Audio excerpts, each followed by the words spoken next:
أعوذ بالله من الشيطان الرجيم. بسم الله الرحمن الرحيم. أولا يذكر الإنسان أنا خلقناه من قبل ولم يك شيئا. کیا انسان کو یاد نہیں کہ ہم اس سے پہلے اسے پیدا کر چکے ہیں جبکہ وہ کچھ بھی نہ تھا. یہ سورہ مریم کی 68 نمبر کی آیت ہے، 66 نمبر کی آیت ہے، 67 نمبر. اس سے پہلے کافر انسان کا قول اللہ تعالیٰ نے نقل فرمایا کہ وہ قیامت کے واقع ہونے کے متعلق اور بعث بعد الموت کے متعلق انکار کرتا، اس کا منکر تھا. وہ اس بات کا قائل ہی نہیں کہ قیامت بھی قائم ہونے والی ہے اور مجھے مر کر دوبارہ زندہ اٹھایا جانا ہے. اس بات کا اس کو یقین نہیں ہے، اس بات کا قائل نہیں ہے، وہ منکر ہے. اور بار بار قرآن میں اللہ تعالیٰ نے کفار اور منکرین کے خیالات کو اظہار فرما کر یہ بتایا کہ ایسا سوچنے والے احمق ہے.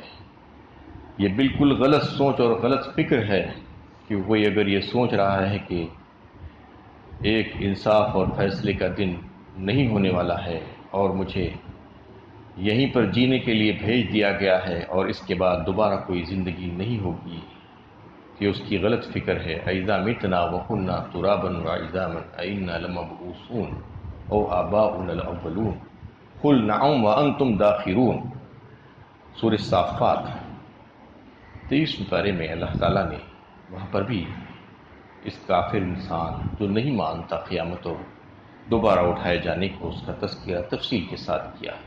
وہ پوچھتا ہے، سوال کرتا ہے، کیا میرے مر جانے کے بعد، میرے ہڈیاں بوسیدہ اور ریزہ ریزہ ہو جانے کے بعد، خاک میں مل جانے کے بعد، کیا دوبارہ نئی زندگی مجھے ملنے والی ہے؟ اَإِذَا مِتْنَا وَكُنَّا تُرَابًا وَعِظَامًا أَإِنَّا لَمَبْعُوثُونَ أَوْ آبَاؤُنَا الْأَوَّلُونَ. اور کیا میرے باپ دادا بھی جو سووں سے ہزاروں سے سال پہلے مر چکے ہیں، کیا ان کو بھی دوبارہ زندہ کیا جائے گا؟ بڑا تعجب کرتا ہے اور حیرت میں پڑتا ہے. قُلْ نَعَمْ وَأَنْتُمْ دَاخِرُونَ. فرمایا گیا، اے نبی صلی اللہ علیہ وسلم کہہ دیجئے، ہاں یقیناً ضرور تم سب دوبارہ زندہ کیے جاؤ گے اور ذلیل بھی کیے جاؤ گے. قُلْ نَعَمْ وَأَنْتُمْ دَاخِرُونَ فَإِنَّمَا هِيَ زَجْرَةٌ وَاحِدَةٌ فَإِذَا هُمْ يَنظُرُونَ. اور وہ ایک ہی جھڑکی ہوگی، بس اس کے علاوہ زیادہ کچھ کرنا نہیں پڑے گا، سب کے سب جمع ہو جائیں گے. فَإِنَّمَا هِيَ زَجْرَةٌ وَاحِدَةٌ فَإِذَا هُمْ يَنظُرُونَ. اور پھر کہنے لگے، قَالُوا يَا وَيْلَنَا هَذَا يَوْمُ الدِّينِ. جب اٹھایا جائے گا تو جب افسوس کرے گا کہ ہائے میری کمبخت، یہ کون سا دن ہے؟ اس کو جھٹلایا کرتا تھا. هَذَا يَوْمُ الْفَصْلِ كُنْتُمْ بِهِ تُكَذِّبُونَ. کہا جائے گا یہی ہے فیصلے کا دن جس کو تو زندگی بھر جھٹلاتا رہا، اب آج آ گیا یہ دن تیرے لیے. تو اس وقت اس کو پتہ چلے گا. زندگی بھر جھٹلاتے رہتا ہے. بڑے بڑے دانشور، بڑے بڑے سمجھدار قسم کے لوگ جو دنیا کو تسخیر کر لیے ہیں، دنیا میں بڑے بڑے کارنامے انجام دیتے ہیں، لیکن انتہا سے زیادہ احمق اور بیوقوف ہیں کہ ان کو اتنی چھوٹی سی بات سمجھ میں نہیں آ رہی ہے کہ یہ زندگی آخری زندگی نہیں ہے، اس لیے کہ یہاں پر بہت ساری چیزیں ان کو ملی ہوئی ہیں اور یہاں پر ناانصافیاں بھی ہو رہی ہیں، ظلم و زیادتیاں بھی ہو رہی ہیں. تو پھر یقیناً ایک دن ایسا ہونا چاہیے کہ اس میں سب کو انصاف ملے. جس کے ساتھ ظلم و زیادتی ہوئی ہے اس کو جو ہے انصاف ملے. ان الساعة آتیۃ اکاد اخفیها لتجزی کل نفس بما تسعی. سورہ طٰہٰ 16 پارے میں اللہ تعالیٰ فرمایا، بے شک یقیناً قیامت آنے والی ہے، اس کو ہم نے چھپا کر رکھا ہے، اس کا علم کسی کو نہیں دیا ہے کب آنے والی ہے. ہاں اس کے بارے میں جو ہے کچھ اطلاعات ہم نے بھیجی ہیں اپنے پیغمبروں کے ذریعے سے کہ اس کو علامتیں بتائی گئی ہیں کہ یہ علامتیں واقع ہوں گی قیامت سے پہلے.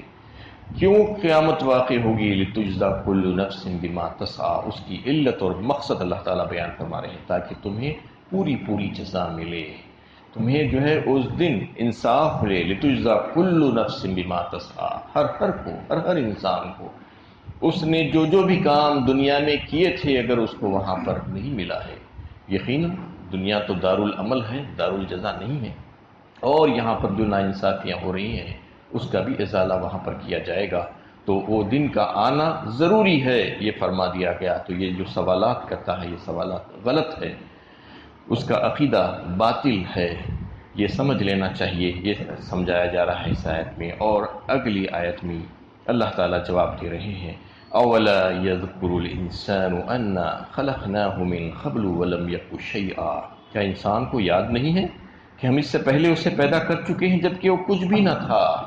اب یاد دلایا جا رہا ہے اس کو اپنی ذات کو سمجھا کر کہ تم اپنی نفس کی طرف غور کرو، اپنی ذات کی طرف غور کرو، اپنے وجود کی طرف غور کرو کہ تم کو یہ وجود کس نے بخشا، تم کیا تھے، کہاں تھے تم پوچھ رہے ہو کہ مجھے دوبارہ زندہ کیا جائے گا، بڑا تعجب کر رہے ہو تم، حیرت ہو رہی ہے تم کو، تو پہلے کیا تھے تم کو کس نے پیدا کیا تھا؟ یہ اگر تمہاری سمجھ میں آ جائے گی بات تو پھر ساری باتیں سمجھ میں آ جائے گی۔ اولم یر الانسان انا خلقناہ من نطفہ فاذا هو خصیم مبین، سورہ یاسین میں اللہ تعالیٰ فرما رہے ہیں کہ انسان کو یہ معلوم نہیں، کیا اس نے نہیں دیکھا، یہاں سے شروع کیا گیا، مطلب یہ ہے کہ اس کو اس بات کا علم نہیں ہے کہ اس کی ذات کے تعلق سے کیا وہ اتنا بھی نہیں سوچا کہ وہ کیسے پیدا کیا گیا ہے، ایک حقیر نطفے سے، ایک پانی کے قطرے سے، من ماء مہین، اولم یر الانسان انا خلقناہ من نطفۃ فاذا هو خصیم مبین، اس کے بعد وہ سخت جھگڑالو بن بیٹھا، وضرب لنا مثلا ونسی خلقہ قال من یحیی العظام وہی رمیم، اور اب مثالیں دینا شروع کر دیا ہے اللہ تعالیٰ کے لیے، اور کہتا ہے کہ مجھے کون پیدا کرے گا، میری یہ ہڈیاں جو بوسیدہ ہو گئی ہیں، مر کر مٹی میں رل مل گئی ہیں، اب یہ ہوائیں اس کو اڑا کر کہیں کا کہیں پہنچا دیے ہیں، تو پھر اس کو کون دوبارہ زندہ کرے گا؟ وہ بھول گیا ہے اپنی پہلی پیدائش کو۔ وَنَسِيَ خَلْقَهُ قَالَ مَن يُحْيِي الْعِظَامَ وَهِيَ رَمِيمٌ، کہتا ہے اس وجہ سے کہ مجھے کون زندہ کرے گا؟ کہہ دیجئے قُلْ يُحْيِيهَا الَّذِي أَنشَأَهَا أَوَّلَ مَرَّةٍ وَهُوَ بِكُلِّ خَلْقٍ عَلِيمٌ، آپ ان سے کہہ دیجئے، ان لوگوں سے، ان تمام لوگوں سے جو ایسا سمجھ رہے ہیں، ان کو دوبارہ وہی ذات زندہ کرے گی جس کو پہلی بار جس نے اس کو زندہ کیا تھا۔ پہلی بار کس نے پیدا کیا تھا اس کو، وہ سوچنا چاہیے کہ پہلی بار کی پیدائش زیادہ مشکل ہوتی ہے دوبارہ پیدائش کے سلسلے میں، یا ایک چیز کو ایک بار جب بنایا جاتا ہے تو پہلی بار بہت مشکل ہوتی ہے، اس کے بعد دوبارہ ہزاروں لاکھوں کی تعداد میں آپ دیکھتے ہیں کہ دنیا میں ایک بار ڈائی بن جائے تو ڈائی سے کئی لاکھ چیزیں بن جاتی ہیں، لیکن پہلی بار جو اس کی جب ڈیزائننگ ہوتی ہے تو وہ بہت مشکل ہوتی ہے۔ تو اللہ تعالیٰ تو بغیر نمونے کے پیدا کیا، تمہارا وجود نہیں تھا، تمہارے لیے کچھ بھی نہیں تھا دنیا میں، لیکن اس نے پیدا فرما دیا۔ کس سے پیدا فرمایا؟ وہ تو سوچو کہ کون سا میٹر تھا جس سے تم کو پیدا کیا گیا۔ اب تو کچھ ہو، تم مرنے کے بعد کچھ نہ کچھ تو بچے گا تمہارا، اب تو ہڈی ہے، کم از کم ہڈی تو بچ سکتی ہے۔ لوگ یہ سمجھتے ہیں کہ نہیں، سب گل سڑ کر ختم ہو جائے گا، کچھ نہیں بچے گا، یہ غلط بات ہے۔ آج سائنٹیفک تحقیقات جو ہوئی ہیں اس سے یہ بات ثابت ہو گئی کہ انسان کی جو ریڑھ کی ہڈی ہے، اسپائنل کارڈ جسے کہا جاتا ہے، اس کے جو ورٹیبراز ہوتے ہیں، سب سے آخری ورٹیبرا جو ہوتا ہے وہ اسے دمچی کہا جاتا ہے، ٹیل بون کو اللہ تعالیٰ نے ایسا بنایا ہے، آج یہ بات ثابت ہو چکی ہے، وہ کبھی بھی ختم نہیں ہوتی، ساری ہڈیاں گل جائیں گی، کوئی یعنی زمین میں گاڑنے کے بعد، دفن کرنے کے بعد ساری ہڈی گل جاتی ہے، ایک وقت ہوتا ہے کہ وہ سب ختم ہو جاتی ہے، کچھ نہیں بچتا، ریزہ ہو جاتی ہے۔ اور اگر جلا بھی دیا جائے، یا جانور یا درندہ کھا لے یا مچھلی کھا لے، تو بھی وہ ہڈی کا جو آخری حصہ ہوتا ہے جسے ٹیل بون کہا جاتا ہے، اس کو کوئی ہضم نہیں کر سکتا، اس کو گلا نہیں سکتا، اس کو جلا نہیں سکتی آگ، اس کو اللہ تعالیٰ نے محفوظ کر دیا ہے۔ اور وہی انسان کا گویا کہ بلیک باکس ہے۔ آج جو ایئر کرافٹ میں آپ دیکھتے ہیں کہ کبھی تباہ ہوتا ہے تو بلیک باکس ڈھونڈ کر اس سے انفارمیشن لی جاتی ہے، اس میں ساری انفارمیشن انسان کی موجود ہے۔ آج ڈی این اے ٹیسٹنگ کے ذریعے سے، جو جینیٹیکل سائنسز اور مائکروبیولوجیکل سائنسز کے ذریعے سے جو ہے یہ بات ثابت ہوتی ہے کہ ڈی این اے ٹیسٹنگ جب کی جاتی ہے، انسان کا ایک سیل کافی ہوتا ہے اس کے لیے، وہ لے کر اس کا پورا شجرہ نکال دیا جاتا ہے کہ اس کے ماں باپ کون تھے، اس کی اولادیں کون کون ہیں، اس کا بلڈ گروپ کیا تھا، اس کی زندگی کتنی تھی، کب وہ مرا، یہ ساری چیزیں اس میں سے نکال دی جاتی ہیں، تو وہ ایک حصہ اللہ تعالیٰ نے محفوظ کر کے رکھا ہے۔ تو تو انسان کو تو پتہ ہی نہیں ہے اللہ تعالیٰ نے کیا کیا انتظامات کیے ہیں۔ آج دنیا میں دیکھنے کے بعد اس کو آنکھیں کھل رہی ہیں کہ انسان جب صرف ریسرچ کر رہا ہے تو معلوم ہو رہا ہے اللہ تعالیٰ کے پاس تو بہت ایڈوانس چیزیں ہیں اس کے علاوہ۔ تو اللہ تعالیٰ فرما رہے ہیں کہ تم اپنی ذات پہ غور و فکر کرو، سے پہلے تم کو کس نے پیدا کیا تھا۔ حل اتا علی الانسان حین من الدہر لم یکن شیئا مذکورا، سورۃ الدہر 29ویں پارے میں اللہ تعالیٰ فرما رہے ہیں ایسے ہی انسانوں کے لیے سوال کر رہے ہیں۔ یہ انسان کی زندگی میں زمانے میں ایک ایسا وقت گزر چکا ہے کہ وہ کوئی قابل ذکر شے نہیں تھا۔ آپ غور کیجئے کہ اگر کوئی 50 سال کا ہے تو 51 سال پہلے کیا اس کا وجود تھا؟ کیا اس کا نام تھا؟ کوئی اسے جانتا تھا؟ دنیا میں کوئی نہیں جانتا تھا۔ کس نے نام بخشا؟ کس نے اس کے وجود بخشا؟ کس نے اس کو عدم سے وجود میں لایا؟